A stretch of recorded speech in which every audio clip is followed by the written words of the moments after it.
ñun dafa am fu ñu nekkoon am fu ñu ñëw am lu ñu def am fu ñu jëm munoo bëgg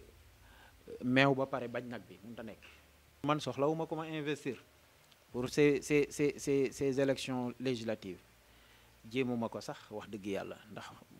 man mii bu ma bëggoon demal sam bopp damay demal sam bopp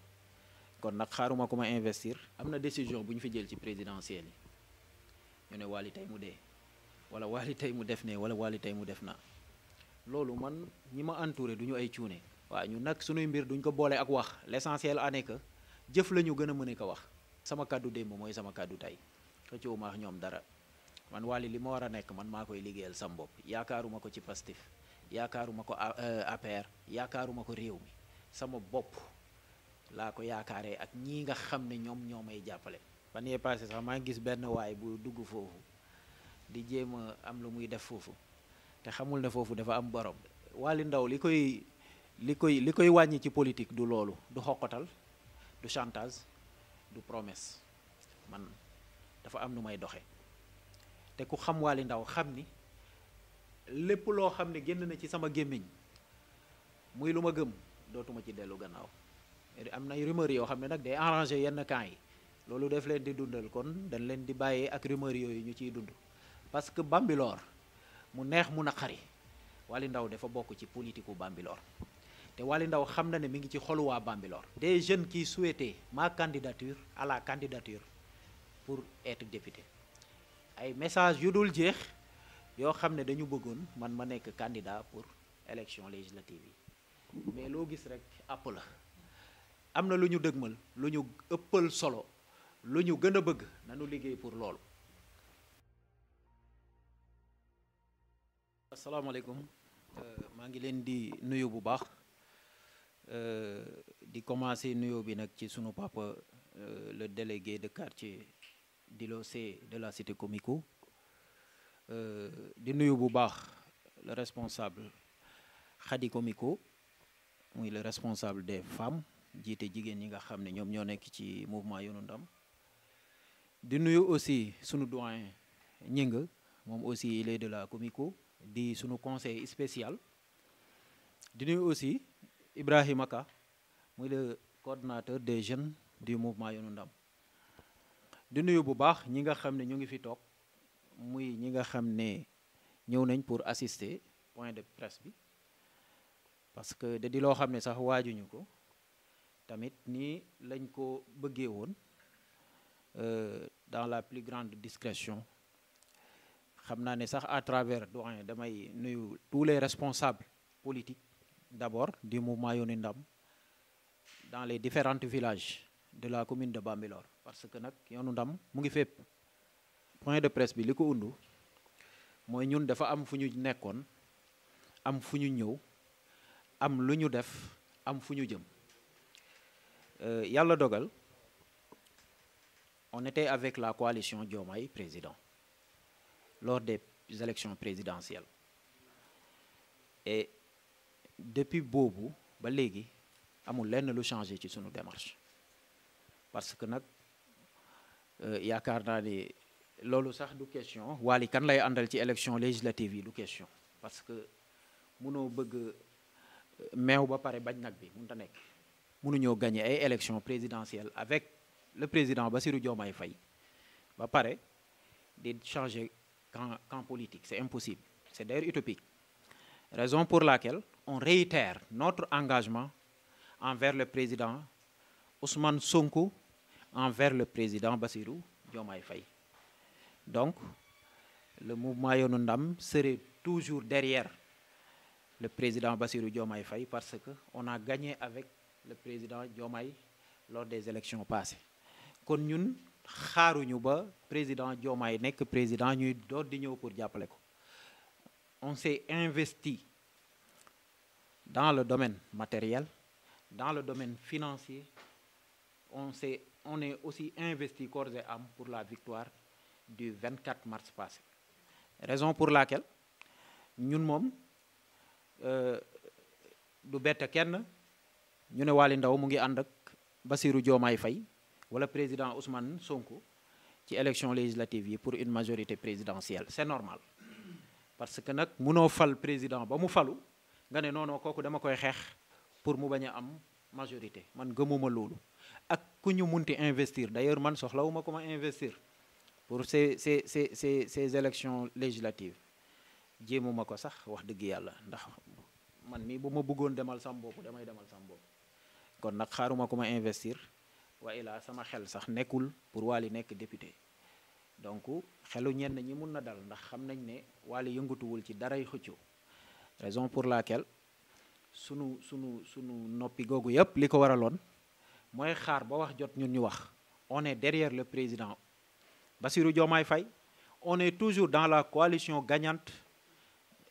la coalition Diomaye président am na décision bu ñu fi jël ci présidentielle yi ñu ne Wally tey mu dee wala Wally tey mu def ne wala Wally tey mu def na loolu man ñi ma entouré du ñu ay cuune ku dégg Khady Komiko ni mu waxee di nga xam ni kii bu toogee ak Wally Ndaw fi mu koy orienté foofu la ku dégg ak le doyen Gningue ni mu waxee di nga xam ni kii bu toogee ak Wally Ndaw fa mu koy orienté foofu la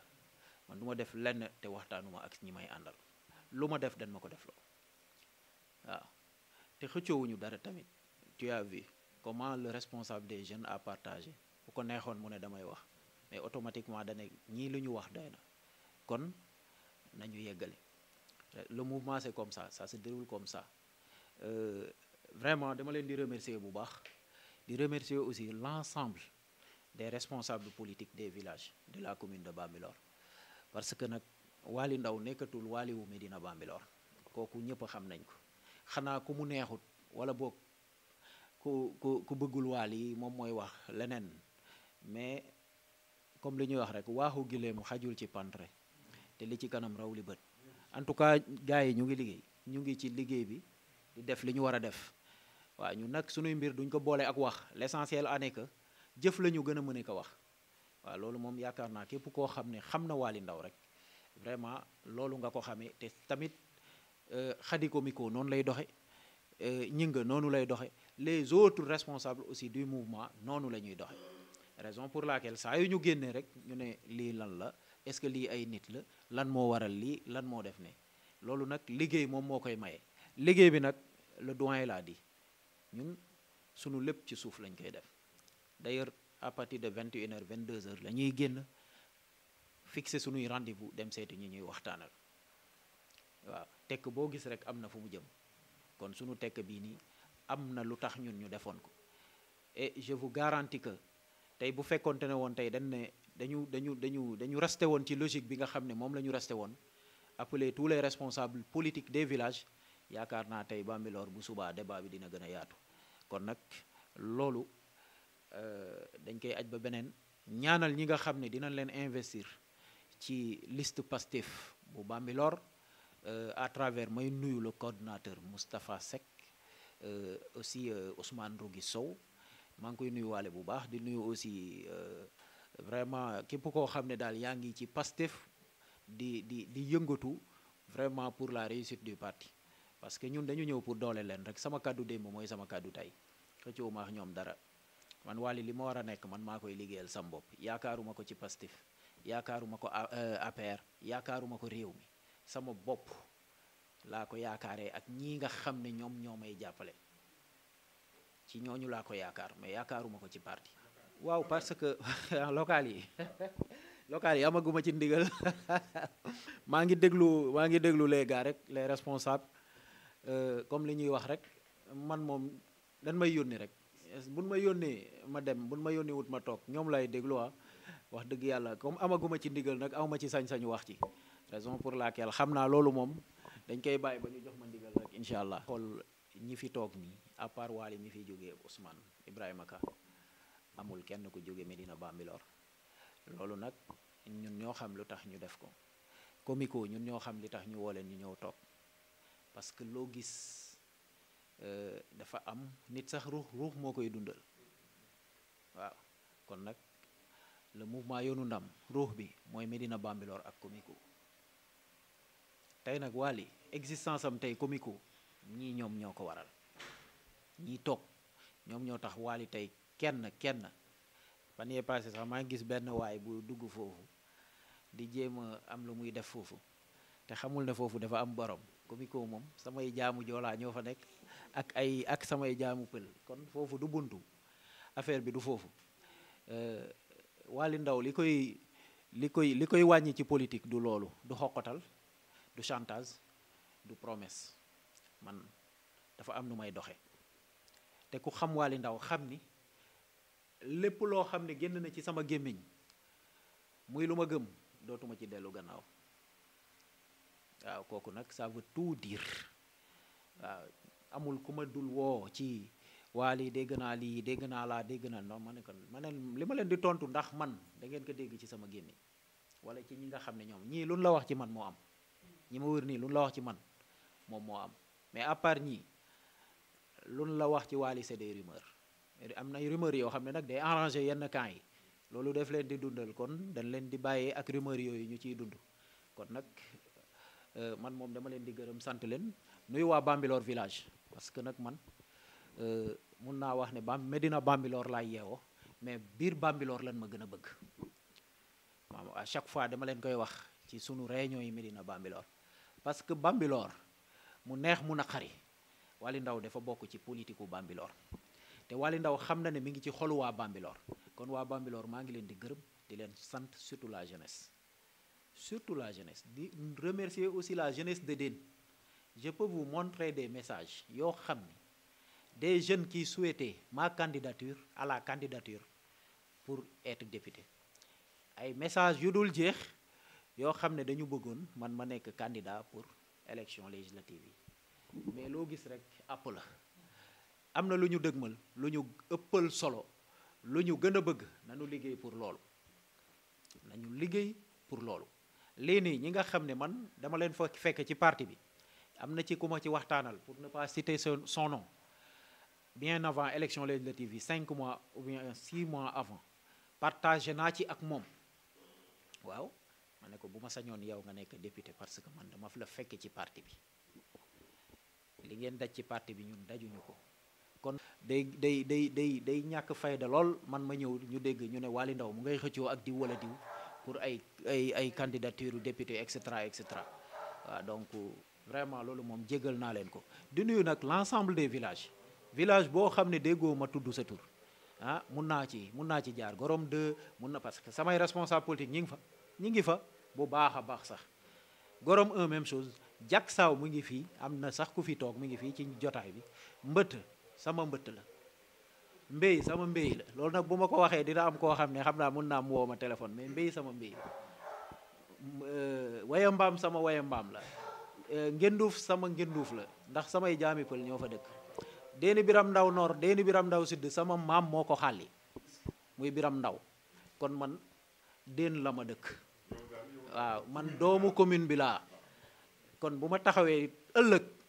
ñu ne Waly Ndao dafa soxla commune bi comme ni ngeen ko souhaité ni ngeen ko bëggee yal na am amin kon man war naa loolu lu war la ci man parce que jaar naa fi mu war a jaar j'ai 2 professeurs ma leen di nuyu au passage l'un c'est Modou Sall Diop ma koy nuyu bu baax di ko remercier di ko beral nuyu bu baax ne que di ko wax ne dinañ gisewaat dans de brefs délais parce que on a beaucoup à se partager di nuyuwaat aussi le maire de la commune de Bambilor muy Ndiagne Diop maa ngi koy nuyu bu baax parce que politique du animosité politique du yàqal nit ki politique du yàq nit man gëmuma loolu ñii ma àndal tey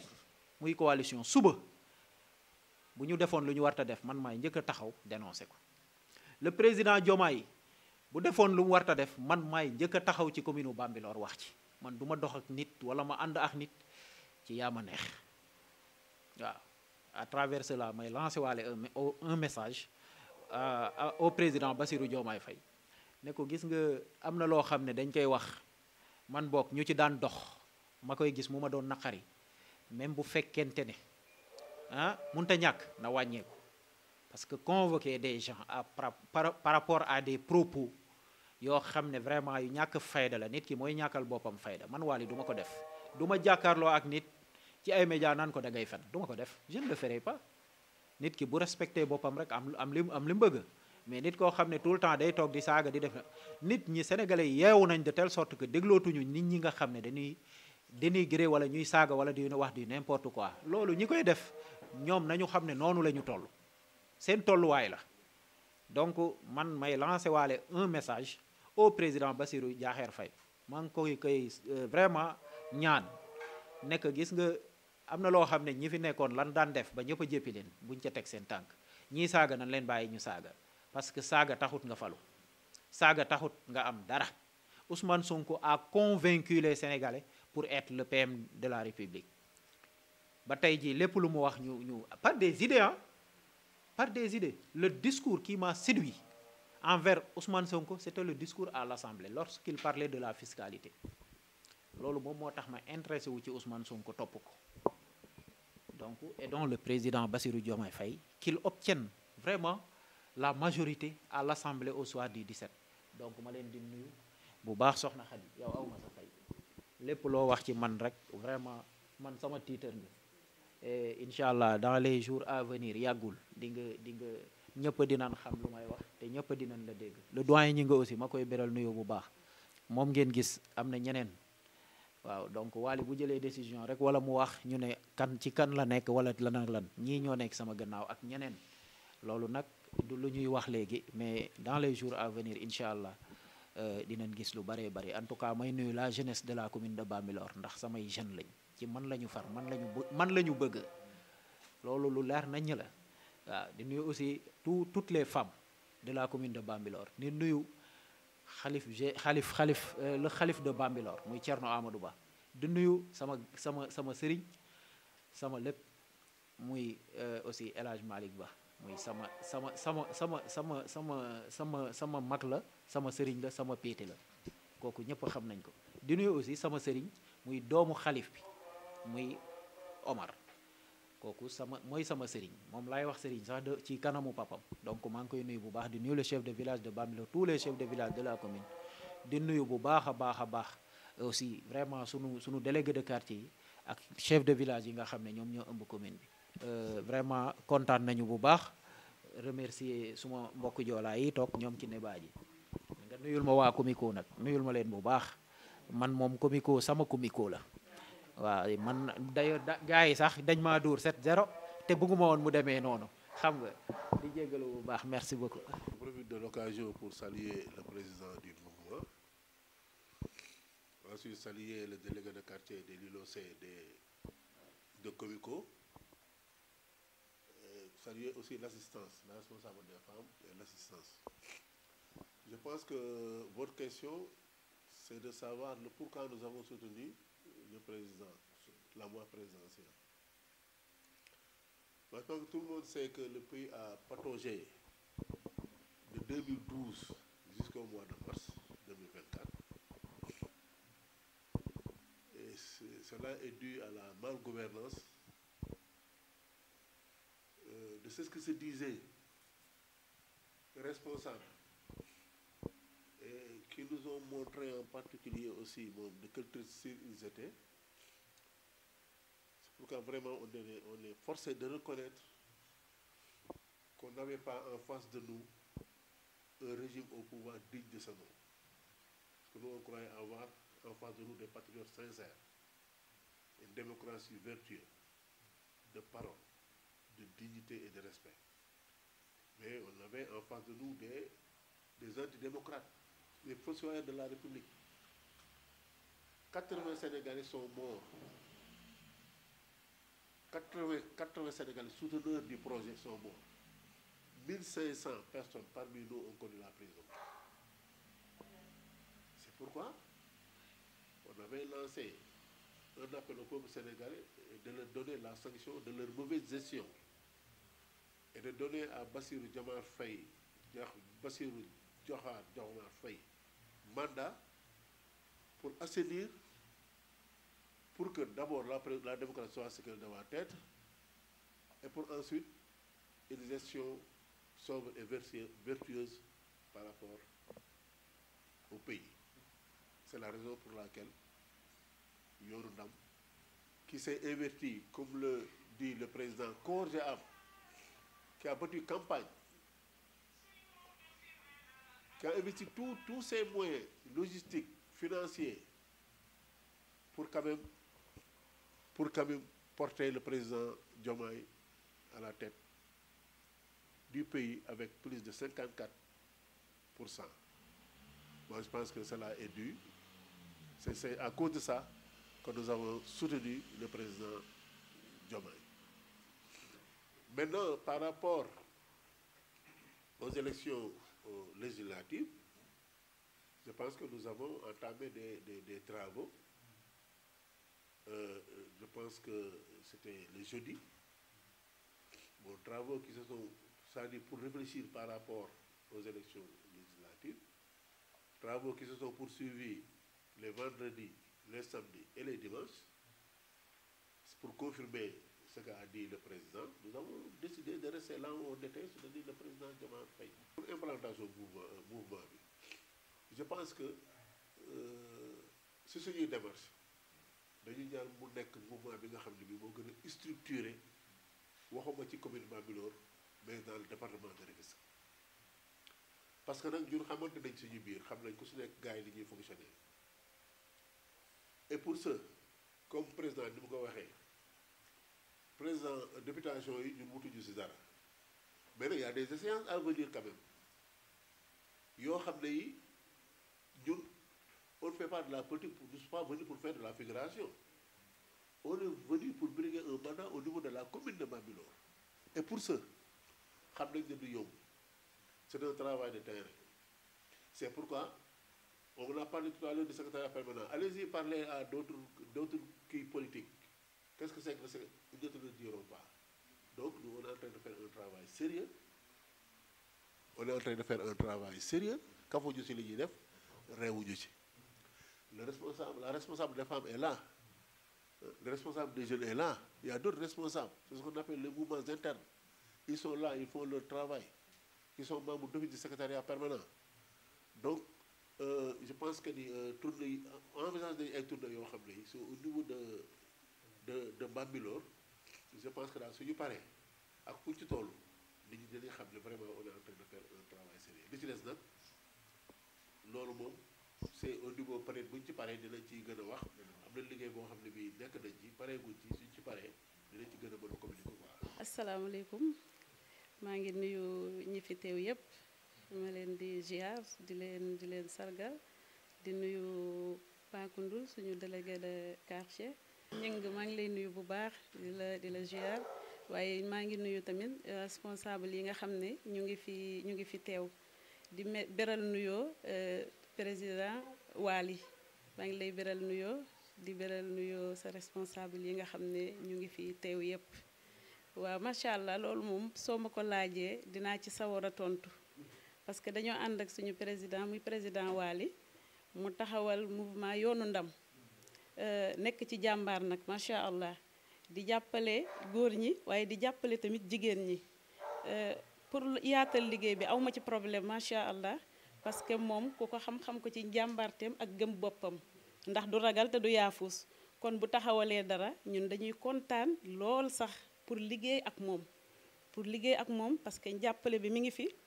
yëg-yëg bi mi ngi fi wax dëgg yàlla ku am cër la ci ay responsable am yi nga xam ne mi ngi ànd ak ñoom di liggéey moo tax foofu moom amuñu ci benn problème ku fi ñëw di nga ci fekk jàmm ju mat sëkk ak salaam gu mat sëkk président Wali nekk ku gëm boppam koo xam ne ku neex a àndal la ñi nga xamante ne maa ngi leen di woo ñoom ñëpp ñu ñëw adhéré ci mouvement yoonu ndam te xam ne yokkute la ki nga xam ne moo ko taxawal muy Wali ku am taxawaay la ci ay responsable am ku jàppale tamit ci jigéen ñi nga xam ne ñu ngi ànd ak moom di liggéey